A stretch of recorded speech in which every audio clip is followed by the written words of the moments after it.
इयत्ता 10वी इतिहास या विषयामधला 9वा पाठ ऐतिहासिक ठेव्यांचे जतन विभाग 2 यामध्ये ऐतिहासिक ठेव्यांचे जतन पहिल्या भागात आपण ऐतिहासिक साधनं त्यांचे जतन करणं यासाठी असलेलं उपयुक्त प्रशिक्षण कोणतं, काही नावाजलेली संग्रहालये, त्यामध्ये फ्रान्स, इंग्लंड, अमेरिका आणि भारतातल्या काही संग्रहालयांचा अभ्यास आपण केला।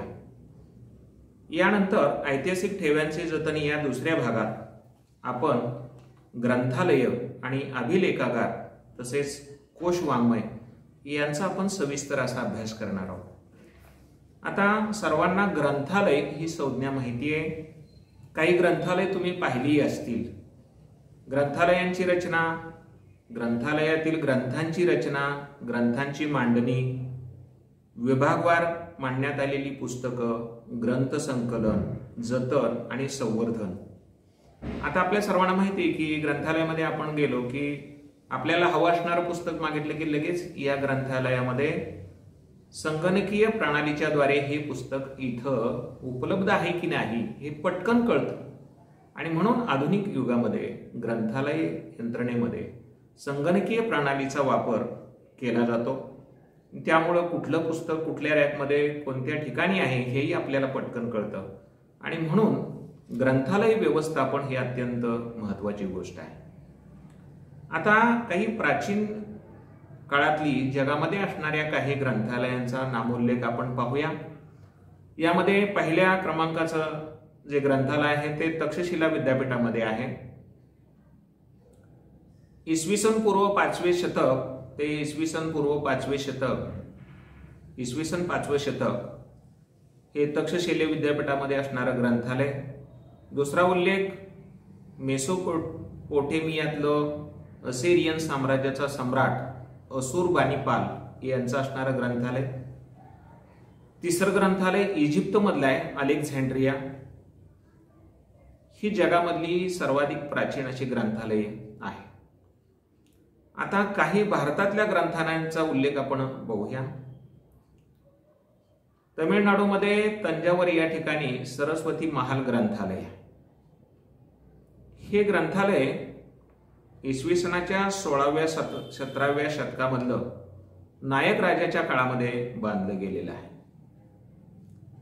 त्याच्या पुढं 1675 मध्ये व्यंकोजी राजे भोसले यांनी जेव्हा तंजावर जिंकून घेतलं आणि स्वतःचं स्वराज्य स्थापन केलं त्यावेळी त्यांच्या वंशजांनी आणि त्यांनी सरस्वती महाल ग्रंथालयामध्ये अधिक लक्ष घातलं आणि ते समृद्ध केलं। त्यामध्ये सरकोजीराजे भोसले यांचा महत्त्वाचा वाटा होता। आणि या भोसलेंच्या सन्मानार्थ इसवी सन 1918 मध्ये या ग्रंथालयाला त्यांचं नाव देण्यात आलेलं आहे। साधारणपणे या ग्रंथालयामध्ये सुमारे 49,000 ग्रंथ संग्रहित आहेत। आता भारतातील अनेक ग्रंथालयांपैकी काही ग्रंथालय ही अत्यंत महत्त्वाची, उपयुक्त आणि काही विशेष अशी नोंद घेण्यासारखी आहेत। याच्यामध्ये कोलकाता या ठिकाणचं नॅशनल लायब्ररी,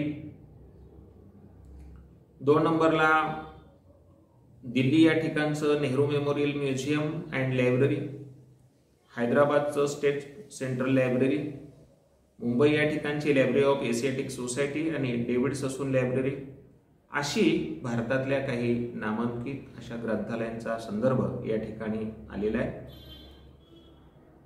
आता पुढचा शब्द आणि अभ्यास संज्ञा ती अभिलेखागार म्हणून आहे। आता अभिलेखागार हा शब्द थोडासा तुम्हाला वेगळा आहे। ग्रंथालय आपण आपल्या शाळेत पाहिलेलं आहे, बाहेरच्या शाळांमधली ग्रंथालय तुम्ही पाहिली असतील। आणि अभिलेखागार ही कल्पना थोडीशी तुम्हाला नवीन आहे।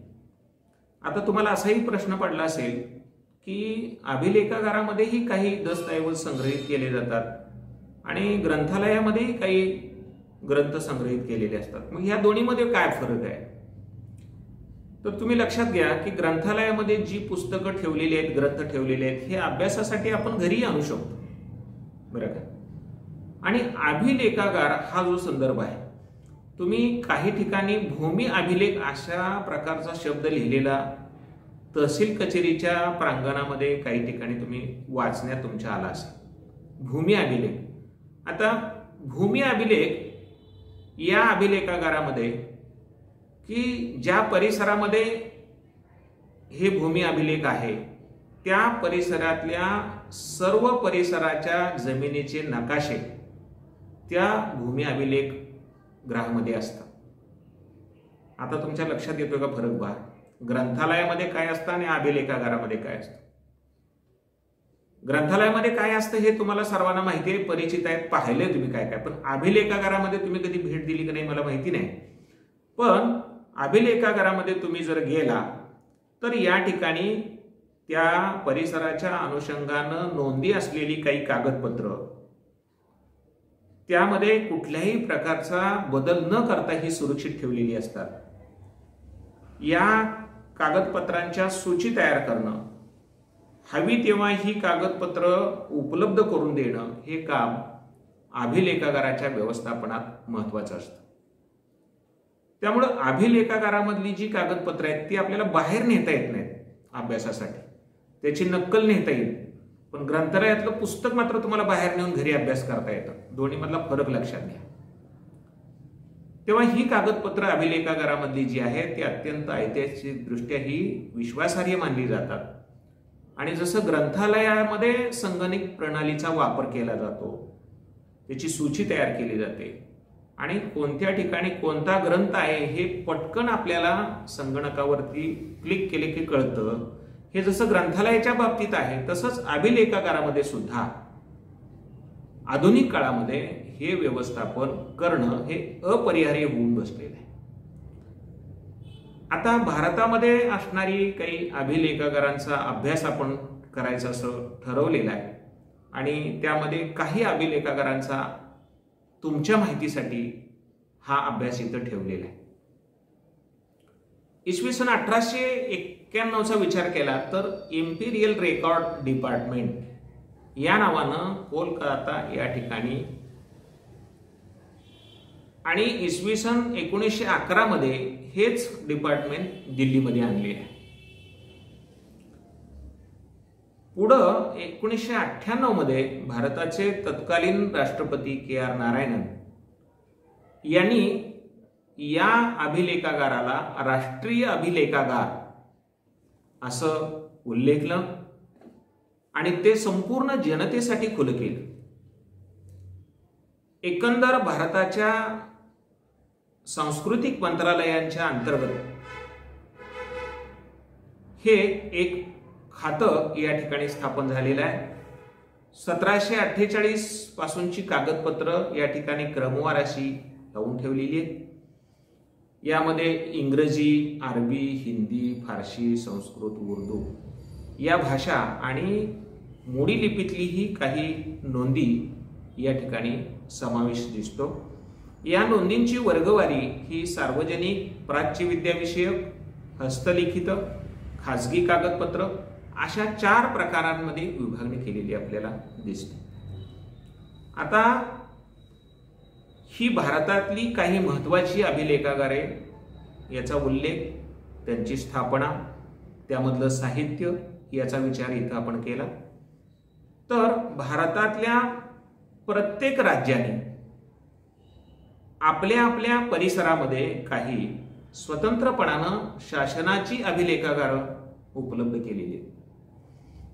तर महाराष्ट्रामध्ये जर आपण विचार केला तर या महाराष्ट्रामध्ये असणाऱ्या अभिलेखागार संचालनाच्या ज्या शाखा आहेत त्या कुठं कुठं आहेत तर मुंबई, पुणे, कोल्हापूर, औरंगाबाद आणि नागपूर.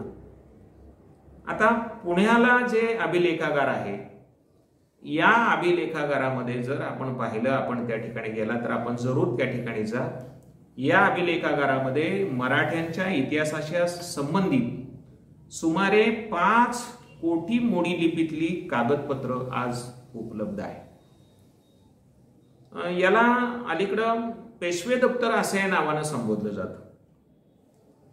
आपण जेव्हा सहली काढतो तेव्हा ऐतिहासिक सहली या नामोल्लेखानं अशा प्रकारच्या अभिलेखागारांचा आपण प्रत्यक्ष भेट घेऊन त्या ठिकाणी असणाऱ्या कागदपत्रांचा अभ्यास, त्या ठिकाणचा असणारा ऐतिहासिक सांस्कृतिक ज्या काही वारसे आहेत ते आपण जरूर अभ्यासले पाहिजे. या पाठातला शेवटचा टप्पा आपण पाहतोय तो वेगवेगळ्या प्रकारचा असणारा कोश वाङ्मय. आता कोश या शब्दाचा मूळ जो अर्थ आहे तो आपण पाहिला पाहिजे. काय असतं कोश वाङ्मयामध्ये? तर शब्दांचा, विविध माहितींचा, विविध ज्ञानाचा केलेला एक प्रकारचा पद्धतशीर संग्रह याला आणि या ज्ञानाचं विशिष्ट पद्धतीने केलेलं संकलन आणि मांडणी ही कोशामध्ये अभिप्रेत असते. आता विद्यार्थी मित्रांनो, कोश या शब्दाची व्याख्या आपण सविस्तर थोडीशी पाहिल्यानंतर अशा प्रकारचे कोश निर्माण करण्याची गरज का भासते किंवा आवश्यकता काय? आता आपल्या सर्वांना माहिती आहे की शब्दकोश असेल किंवा वेगवेगळ्या प्रकारचे कोश असतील तर कोशामुळं वेगवेगळ्या प्रकारचं संकलित झालेलं ज्ञान हे वाचकांपर्यंत आपल्याला पोहोचवता येतं. हा सगळ्यात महत्त्वाचा भाग. त्यानंतर प्रत्येक व्यक्तीची एक जिज्ञासा प्रवृत्ती असते. प्रत्येक गोष्टीचं ज्ञान घेण्याचे एक औत्सुक्य व्यक्तीला असतं. म्हणून ज्या त्या व्यक्तीला स्वतःची जिज्ञासा पूर्ण करण्याचा एक प्रयत्न या कोशामुळं शक्य होतो. त्याचबरोबर एखाद्या मुद्द्याचा सविस्तर अभ्यास जर करायचा असेल मुळातून तर या कोशामध्ये वेगवेगळ्या प्रकारचे अर्थ, प्रासंगिक सर्व प्रकारची माहिती, त्यामुळे त्याला सविस्तर अभ्यास करता येतो. याचबरोबर ज्या वाचकाला आपला स्वतःचा अभ्यास वाढवण्याची गरज वाटते, प्रेरणा वाटते, त्याला त्याचा फायदा होतो. याबरोबरीनंच जे अभ्यासक, जे संशोधन करणारे संशोधक, त्यांना ज्ञानाचा पूर्वसंग्रह उपलब्ध करून देण्यासाठी, त्यांच्या ज्ञानात अधिक भर घालण्यासाठी आणि नवीन संशोधन करण्याची जेव्हा गरज निर्माण होते त्यावेळेला या कोशाचा उपयोग आपल्याला निश्चितपणाने होतो. तेव्हा कोश वाङ्मय जे आहे ते कोणत्याही राष्ट्राच्या एक सांस्कृतिक अवस्थेचं प्रतीक असून यामध्ये समाजाची बौद्धिक आणि सांस्कृतिक गरज ही ज्या ज्या प्रकारची असेल त्या प्रकारच्या कोश वाङ्मयाची निर्मिती ही त्या त्या समाजामध्ये होत असते. आता कोशातील माहितीच्या मांडणीमधला जो अचूकपणा आहे, जो नेमकेपणा आहे किंवा त्या माहितीमधली वस्तुनिष्ठता आहे, बांधीवपणा आहे आणि हे ज्ञान अद्ययावत असलं पाहिजे. या गोष्टी अत्यंत आवश्यक आहेत आणि ही अद्ययावतता राखण्यासाठी ठराविक काळानं या कोशांच्या वेगवेगळ्या ज्या आवृत्त्या निघत असतात किंवा त्याच्या पुरवण्या निघत असतात, हे काम अत्यंत महत्त्वाचं असतं. आता कोश रचना करताना काही गोष्टी आपल्या लक्षात घ्याव्या लागतात. आपण शब्दकोश पाहिला असेल. या शब्दकोशामध्ये शब्दांची रचना, शब्दांचे अर्थ मांडत असताना ते आकारविल्ले किंवा विषयवार अशा दोन पद्धतीने मांडण्याची पद्धत वापरली जाते. आणि हे करत असताना वाचकाची सोय ही अत्यंत महत्त्वाची आहे किंवा माहिती घेण्याची सोय ही सुद्धा महत्त्वाची आहे. कोशाच्या शेवटी सूची वापरलेली असते, ही वाचकाची उत्तम सोय होते. आता अशा प्रकारचे वेगवेगळ्या प्रकारचे कोश कोण निर्माण करू शकतं? तर एखादी व्यक्ती किंवा एखादं संपादक मंडळ ही कोशाची निर्मिती करू शकतं. आता कोश वाङ्मय निर्माण करत असताना लेखन करणारे जे वेगवेगळे विषय तज्ज्ञ आहेत, या तज्ज्ञांचा सूक्ष्म अभ्यास असल्याशिवाय त्यामध्ये येणारी माहिती ही वस्तुनिष्ठ येत नाही. आणि म्हणून यामधले विषय तज्ज्ञ ही अत्यंत महत्त्वाची भूमिका करत असतात. आता हे कोश निर्माण करत असताना गरजेनुसार कोशांचे वेगवेगळ्या प्रकारचे प्रकार या ठिकाणी केले जातात. एक पहिला जो आहे तो शब्दकोश. बऱ्याच मुलांनी शब्दकोश पाहिलेले आहेत. याचबरोबरीनं विश्वकोशाचे खंड आपल्या ग्रंथालयामध्ये असतात, आपण पाहिले असतील. पाहिले नसतील तर पुन्हा आपल्या वर्ग शिक्षकांच्या विषय शिक्षकांच्या मदतीनं हे विश्वकोश प्रत्येक माध्यमिक शाळेमध्ये ग्रंथालयामध्ये असतात, हे जरूर एकदा पाहून घ्या. तिसरा जो प्रकार आहे तो कोश सदृश्य वाङ्मय. कोशाच्या पद्धतीनेच असे जाड जाड मोठी पुस्तकं तुम्हाला दिसतात, पण यामध्ये काही सांस्कृतिक कोश सुद्धा येतात किंवा काही वेळेला सूची वाङ्मय म्हणून सुद्धा आपल्याला पाहायला मिळतं. आता शब्दकोश हे बरेच जण विद्यार्थी घरी सुद्धा आपल्या वापरतात. या शब्दकोशामध्ये शब्दांचा संग्रह, शब्दांचे अर्थ, त्याला असणारे प्रतिशब्द किंवा शब्दांची उत्पत्ती म्हणजे शब्दाची मूळ निर्मिती केव्हा कुठं कशी झाली, व्युत्पत्ती ही या ठिकाणी दिलेली असते. या शब्दकोशांचे महत्त्वाचे प्रकार हे सर्वसंग्राहक, विशिष्ट शब्दकोश, याचबरोबर परिभाषा कोश, व्युत्पत्ती कोश, समानार्थी किंवा विरुद्धार्थी शब्दांचे कोश, म्हणी वाक्प्रचार कोश, असे गरजेनुसार त्या त्या व्यक्ती किंवा ते संपादक मंडळ कोशांची निर्मिती करत असतात. आता विश्वकोश ही जी कल्पना आहे यामध्ये पुन्हा 2 भाग केलेले असतात. त्यामध्ये पहिला सर्वसंग्राहक, उदाहरणार्थ इन्सायक्लोपीडिया ब्रिटानिका हा जो शब्दकोश विश्वकोश प्रकार आहे तो, याबरोबरच महाराष्ट्रीय ज्ञानकोश, मराठी विश्वकोश, आणि दुसरा जो प्रकार आहे तो विशिष्ट विषयपर कोश. आता असे काही कोश असतात की एखादा विशिष्ट विषय घेऊन तो विषय मुळापासून सविस्तर पद्धतीनं एखाद्या कोशामध्ये मांडलेला असतो, त्याला विशिष्ट विषयपर कोश असं म्हटलं जातं. उदाहरणार्थ आता आपण भारतीय संस्कृती कोश घेऊ, तर या भारतीय संस्कृती कोशामध्ये एकंदर भारताच्या समाजातल्या निर्मितीपासून ते आजपर्यंत ज्या ज्या काळामध्ये संस्कृतीमध्ये वेगवेगळ्या प्रकारचे सण, उत्सव, समारंभ, सांस्कृतिक परंपरा, अगदी वाद्य परंपरेपासून अगदी आहार विहार पोशाख, सर्व सांस्कृतिक मध्ये जे जे भाग येतात ते सर्व हा विषय घेऊन ही सांस्कृतिक परंपरा निर्मितीपासून ते आज अखेर भारतीय संस्कृती कोशामध्ये मांडलेली दिसते. त्याचबरोबर व्यायाम ज्ञानकोश हा सुद्धा ज्ञानकोश समाजाच्या निर्मितीमध्ये ज्या वेळेला व्यायामाला सुरुवात झाली ते आजपर्यंत संपूर्ण जे जे काळात ज्या ज्या व्यायाम प्रकारामध्ये बदल होत गेले, खेळामध्ये बदल होत गेले, वेगवेगळ्या क्रीडांमध्ये बदल होत गेले, ते आपल्याला या कोशामध्ये बघायला मिळेल. तिसरा जो कोश आहे तो कोश सदृश्य वाङ्मय.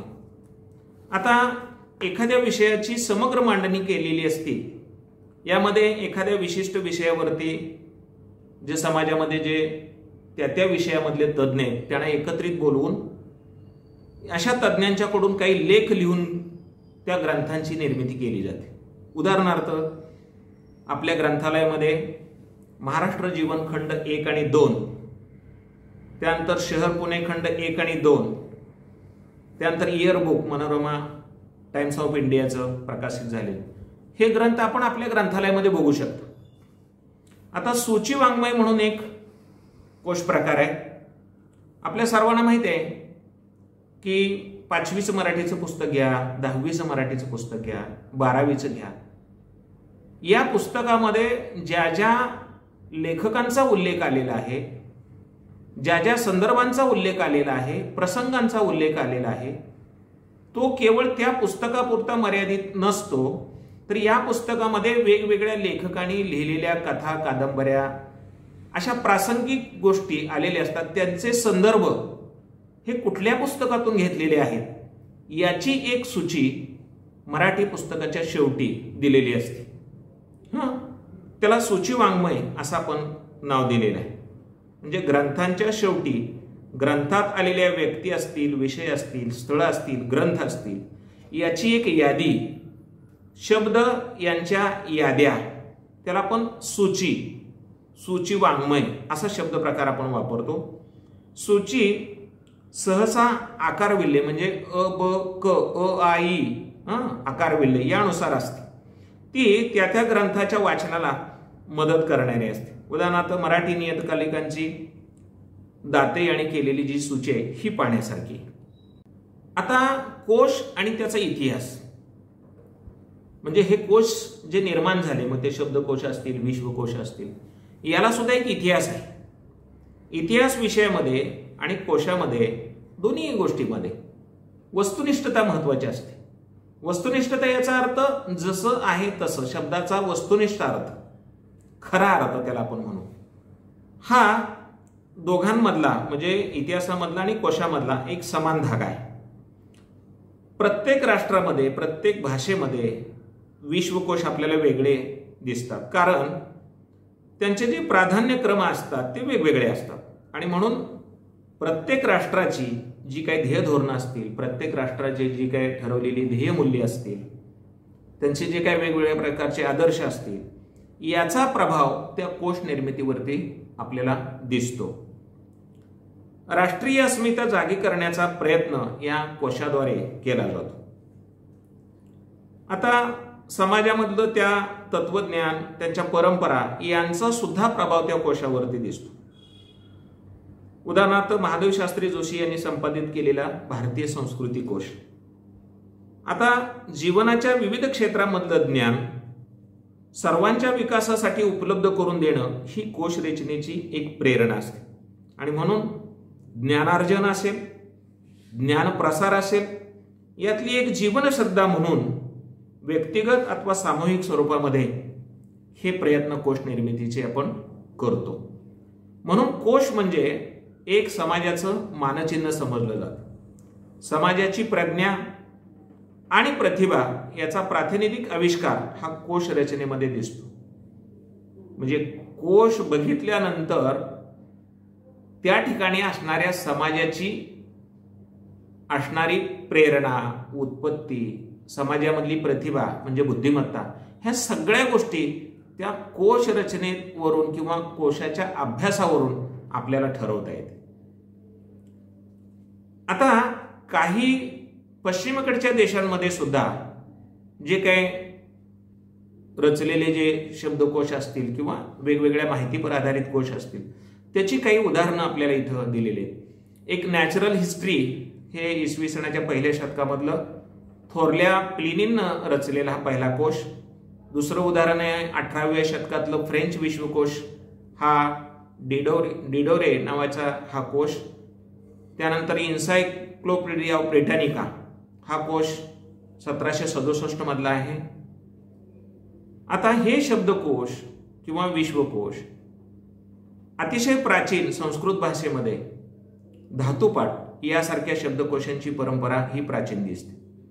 मध्ययुगाचा विचार केला तर महानुभव पंथीयांची कोश रचना, छत्रपती शिवाजी महाराजांच्या कारकिर्दीमधला राज्य व्यवहार कोश, म्हणजे त्या त्या कालखंडामध्ये गरजेनुसार हे शब्दकोश, व्यवहार कोश, सांस्कृतिक कोश हे आपल्याला बनवलेलं दिसतं. आता इतिहास विषयाशी संबंधित जे काही कोश आहेत, ही सुद्धा परंपरा अतिशय समृद्ध अशा प्रकारची आहे. त्यासाठी काही उल्लेख इथं आलेले आहेत. एक रघुनाथ भास्कर गोडबोले यांचा भारतवर्षीय प्राचीन ऐतिहासिक कोश हा 1876च्या कालखंडामधला आहे आणि तो कालखंड आणि हा कोश हा आद्यकोश म्हणून मानला जातो. त्यानंतर भारतवर्षीय प्राचीन ऐतिहासिक कोशामध्ये प्राचीन काळातला भारतीय व्यक्ती आणि स्थळ यांचा अंतर्भाव. या कोशामध्ये भारतवर्षापूर्वी आपणा जे जे काही प्रख्यात लोक होऊन गेले त्यांच्या स्त्रिया, त्यांचे पुत्र, त्यांचा धर्म, त्यांचे देश, त्यांच्या राजधान्या, तसेच त्या देशातल्या वेगवेगळ्या नद्या, पर्वत, या सर्व गोष्टींचा इत्थंभूत सविस्तर अभ्यास यामध्ये आलेला आहे. दुसरा एक संदर्भ श्रीधर व्यंकटेश केतकर यांचा दिलेला आहे. आपल्याला माहित आहे श्री केतकरांचा महाराष्ट्रीय ज्ञानकोश, याचे 23 खंड आहेत. मराठी माणसांना बहुश्रुत करावं, ज्ञानाचा प्रसार व्हावा, ज्ञानाचं संकलन व्हावं, त्यांच्या ज्ञानाची कक्षा विस्तारावी आणि त्यांच्या विचाराचं क्षेत्र अधिक व्यापक बनावं, यासाठी जगातल्या प्रत्येक प्रगत लोकांच्या बरोबरीनं त्यांनी प्रगल्भ व्हावं, ही श्री केतकरांची भूमिका या कोश रचनेच्या पाठीमागची होती. या पुढचा टप्पा म्हणजे भारतवर्षीय चरित्रकोश सिद्धेश्वर शास्त्री चितराव यांनी भारतीय चरित्रकोश मंडळाची स्थापना करून भारतवर्षीय प्राचीन चरित्रकोश 1932, दुसरा संदर्भकोश भारतवर्षीय मध्ययुगीन चरित्रकोश 1937, तिसरा भारतवर्षीय अर्वाचीन चरित्रकोश 1946 असे 3 चरित्रकोश संपादित करून या कोशाची कल्पना ही प्राचीन चरित्रकोशातल्या नोंदी, या कोशामध्ये श्रुती, स्मृती, सूत्रे, वेदांगे, उपनिषद, पुराणे, जैन आणि बौद्ध साहित्यामधल्या काही निर्देशित व्यक्ती यांची सर्वांगीण माहिती यामध्ये आलेली आहे. आता असे काही ग्रंथ तुम्हाला माहीत आहेत का, त्याचाही उल्लेख इथं आलेला आहे. काही वैशिष्ट्यपूर्ण असे कोश निर्माण केलेले आहेत. याच्यामध्ये संगीतशास्त्रकार आणि कलावंत यांचा इतिहास लक्ष्मण दत्तात्रय जोशी यांचा हा ग्रंथ आहे. दुसरा क्रांतिकारकांचा चरित्रकोश श. रा. दाते, ज्यामध्ये भारतातल्या सुमारे 250 क्रांतिकारकांची चरित्र आणि छायाचित्र स्पष्ट आहेत. तिसरा जो ग्रंथ आहे तो स्वातंत्र्य सैनिक चरित्रकोश नर फाटक. या कोशामध्ये स्वातंत्र्य लढ्यातला प्रत्यक्ष देहदंड कारावास भोगलेल्या आणि स्वातंत्र्यपूर्व काळामध्ये समाजाच्या निरनिराळ्या क्षेत्रात काम करणाऱ्या स्वातंत्र्य सैनिकांची माहिती एकत्रित केलेली आहे. आता स्थळकोश म्हणून एक प्रकारचा कोश आहे. याच्यामध्ये इतिहासाच्या अभ्यासासाठी भूगोल सुद्धा महत्वाचा आहे. आपल्या सर्वांना माहिती आहे की भूगोल हा जर व्यवस्थित असेल तर इतिहास घडतो. याचं उदाहरण आपण सामान्य 4थीचा इतिहास वाचलाय. खरं तर महाराष्ट्राचा भौगोलिक इतिहास महत्वाचा म्हणून आपला इतिहास घडला, कारण डोंगराळ प्रदेश आणि किल्ले ही परिस्थिती महाराष्ट्रात नसती तर स्वराज्य निर्माण करणं खरं तर छत्रपतींना अवघड गेलं असतं. म्हणजे भूगोल इतिहास घडवतो असं म्हणायला हरकत नाही. तेव्हा या संदर्भात देणारे काही कोश आहेत. महानुभव पंथातले मुनी व्यास यांनी रचलेला स्थानपोथी 14व्या शतकामधला.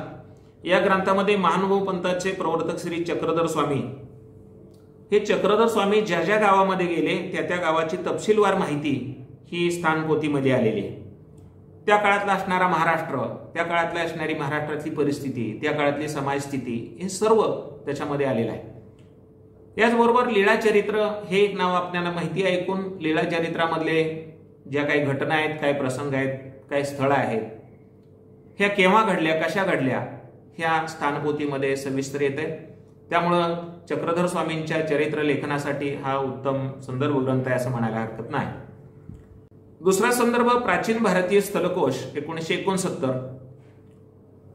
सिद्धेश्वर शास्त्री चितराव यांनी या कोशाची रचना केलेली आहे आणि या कोशामध्ये वैदिक साहित्य, कौटिल्य अर्थशास्त्र, पाणिनीचं व्याकरण, वाल्मिकी रामायण, महाभारत, पुराण, मध्ययुगीन संस्कृत आणि शब्दकोश साहित्य, याचबरोबर फारसी, जैन, बौद्ध, ग्रीक, चिनी साहित्य यामध्ये जी भौगोलिक स्थळं आहेत या सर्व स्थळांची माहिती या कोशामध्ये सविस्तर अशी दिलेली.